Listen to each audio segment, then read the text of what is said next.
Aqueles que têm saúde não precisam de médico, mas sim aqueles que estão doentes.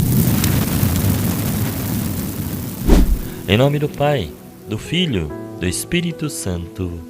Amém. Que a graça e a paz de nosso Senhor Jesus Cristo e a fé de Maria estejam com todos nós. Amados irmãos e irmãs, ao longo desses dias, ao longo dessa semana, estamos lendo o livro de Gênesis acompanhando Abraão, o pai da nossa fé, em momentos cruciais da sua vida. Enquanto que o Evangelho de Mateus, que nós também continuamos, somos testemunha do seu chamado e também vemos hoje a refeição de Jesus com os pecadores. Bem, no final do capítulo 23 e na continuação do capítulo 24 de Gênesis, vemos Abraão sofrendo com a morte de sua amada Sara.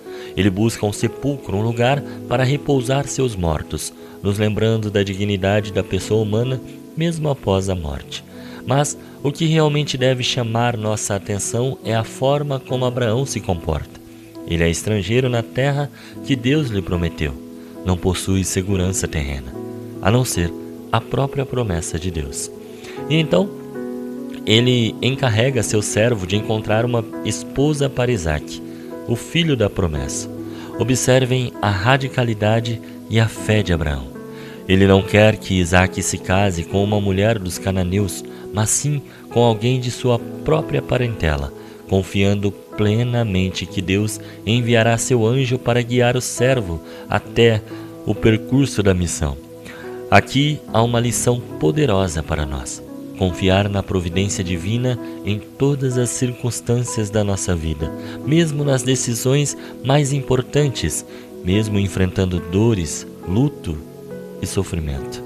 Abraão não se apega ao que é mundano, sua segurança é plena em Deus. E no Evangelho de Mateus, no capítulo 9, versículos de 9 a 13, somos transportados para um cenário completamente diferente. Jesus passa e vê Mateus sentado na coleteria de impostos.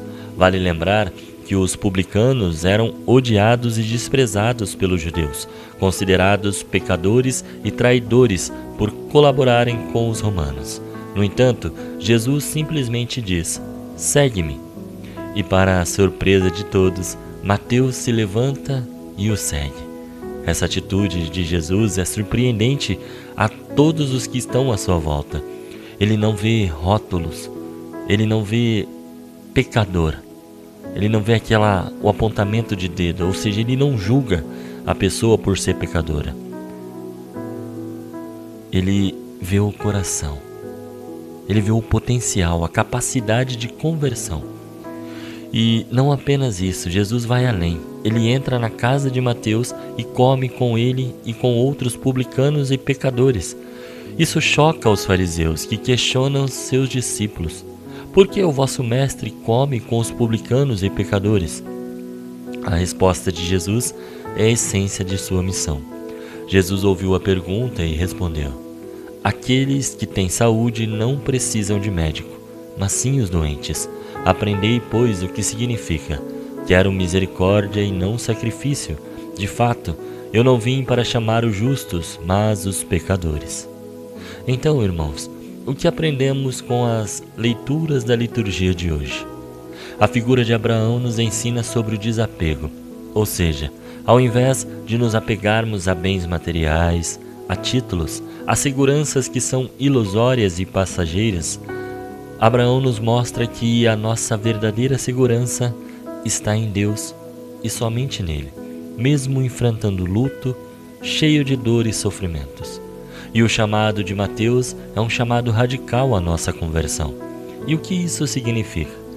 Irmãos, Jesus não nos chama porque somos perfeitos, mas porque somos pecadores necessitados de sua misericórdia. Ele nos convida a deixar para trás o que nos prende, o que nos afasta de Deus, e a embarcar em uma vida plena com Ele. Isso é conversão radical. Não se trata apenas de ir à igreja, de frequentar grupos de orações, de cantar, de estar em alguma pastoral ou andar com a Bíblia para cima e para baixo. Tudo isso é consequência de uma real conversão, mas não é parâmetro para dizer se a pessoa é convertida ou não. Quer um exemplo? Vamos dar um exemplo aqui até um pouco pesado, mas acho que vocês vão entender o que eu quero dizer. Imaginem um criminoso que está preso por conta das atrocidades que ele cometeu. E dentro da cadeia ele se converte e de fato ele teve um real encontro com Cristo. A última coisa que essa pessoa vai querer é a sua liberdade, porque uma pessoa convertida que se arrepende de tudo que fez, se coloca à disposição de Deus para pagar por tudo aquilo que ela causou. Então, aqui nessa vida ela vai estar presa, sim, o seu corpo estará encarcerado. Aliás, ela vai querer permanecer presa, mas ganhará o céu, pois encontrou o verdadeiro arrependimento e agora é seguidor de Jesus onde quer que ele esteja. Isso é de fato uma real conversão. A pessoa deixa para trás tudo o que ela mais queria nessa vida terrena, mesmo que seja a sua liberdade, e coloca Jesus e o reino do céu em primeiro lugar. Assim, nós também precisamos deixar para trás tudo o que nos prende. Precisamos nos arrepender de nossos pecados para seguir Jesus. E não uma única vez. A conversão é diária. Toda hora, todo dia você tem que negar algo por ele. Então, quais são esses impostos que você tem coletado em sua vida? O que impede você de servir completamente a Deus? A atitude de Jesus de comer com os pecadores é um lembrete poderoso da misericórdia divina. Jesus não veio para julgar, irmãos, mas para salvar. Ele se aproxima dos marginalizados, dos excluídos, dos que se sentem indignos. Sua mensagem é clara para nós. Deus quer misericórdia, não sacrifício. Ele deseja um coração contrito, um coração que conheça suas fragilidades e peça para que Ele complete com sua graça aquilo que somos incapazes de realizar sozinhos.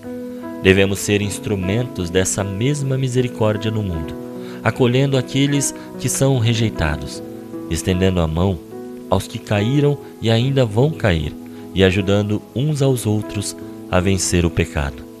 Comece a viver desapegado de suas seguranças mundanas. Faça como Mateus, ouça o chamado de Jesus e deixe tudo para trás para segui-lo com alegria. Que a nossa vida seja um verdadeiro testemunho da misericórdia de Deus, pois é assim que nos tornamos verdadeiros católicos, discípulos de Jesus. Que a Virgem Maria, nossa mãe, a mãe da Igreja e o modelo de nossa fé, vamos dizer assim, nos ajude a responder com generosidade e radicalidade ao chamado do seu Filho. Deus abençoe você e até amanhã, se assim Ele me permitir. Senhor, estamos e estaremos sempre aqui reunidos por amor a Jesus Cristo, em nome do Pai, do Filho, do Espírito Santo. Amém.